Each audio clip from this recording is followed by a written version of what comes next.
Mesdames et messieurs, bonjour. Merci de nous rejoindre pour ce flash d'information du mardi 5 mars. C'est tout de suite sur Women First TV. Affaire force spéciale, le verdict tombe pour Amidia, incarcérée depuis le 15 juillet 2022. Cette dernière était maintenue en détention préventive. Son avocat, Maître Moussa Sarr, a annoncé hier sa libération. Selon ces informations qu'il a fournies, Amidia a été libérée de prison et placée sous liberté provisoire sous certaines conditions strictes, notamment l'obligation de signer une fois par mois à la justice la restitution de son passeport dans un délai de 15 jours à compter de la notification de la décision, ainsi que l'autorisation de quitter le territoire sous réserve d'une autorisation préalable. De plus, toute modification de son adresse doit être immédiatement signalée aux autorités judiciaires. Sortie surprenante de Françoise Hélène Gaye, militante des droits de l'homme et des citoyens sénégalais, qui a estimé à travers une publication que le leader de l'ancien parti Ousmane Sonko et le président Macky Sall sont tous les deux victimes de leurs entourages. Elle demande la libération de Ousmane Sonko au président et les appelle à un dialogue afin qu'ils puissent trouver des solutions dans le respect de la République et le salut de la République.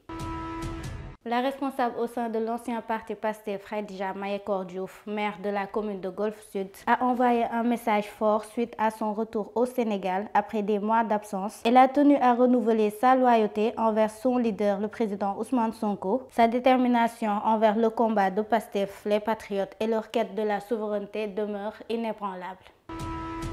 Éducation, l'université Cheikh Hamidou Kane confirme la poursuite des inscriptions de l'année académique 2023-2024. Selon un communiqué après une première phase accueillant 12 082 étudiants, l'établissement a ouvert ses portes à 9 257 nouveaux inscrits, sans compter les 431 dérogations acceptées, ce qui élève le nombre total de nouveaux étudiants à 21 770, l'initiative de l'université souligne son engagement à offrir un accès élargi à l'enseignement supérieur aux bacheliers sénégalais. Dakar-Gorée, première rotation de la chaloupe Joseph Ndiaye, réceptionnée le 25 janvier 2024, la nouvelle chaloupe Boubacar Joseph Ndiaye a fait sa première rotation ce lundi 4 mars. Cette nouvelle chaloupe de 36 mètres de long, fabriquée à Istanbul, a une capacité de plus de 350 places assises, dont 86 sièges VIP. Elle a été baptisée au nom de Feu Boubacar Joseph Ndiaye, ancien conservateur du patrimoine de Gorée. Pour l'équipe nationale du Sénégal se prépare à rencontrer le Gabon et le Bénin lors de 2 matchs amicaux prévus pour ce mois de mars en France, a confirmé la Fédération sénégalaise de football. Les confrontations se tiendront au stade de la Licorne d'Amiens, avec le premier devant opposer les Lions de la Teranga au Gabon le 22 mars et la seconde au Bénin le 26 mars. Lutte sénégalaise. Les promoteurs de lutte ont tenu un point de presse ce lundi 4 mars pour interpeller le président Macky Sall qui n'a toujours pas appliqué les décisions prises lors de l'audience qui leur a été accordée au palais en mai 2023. Ces derniers ont fait savoir que si rien n'est fait d'ici quelques jours, une manifestation sera organisée cette semaine à l'Arène nationale.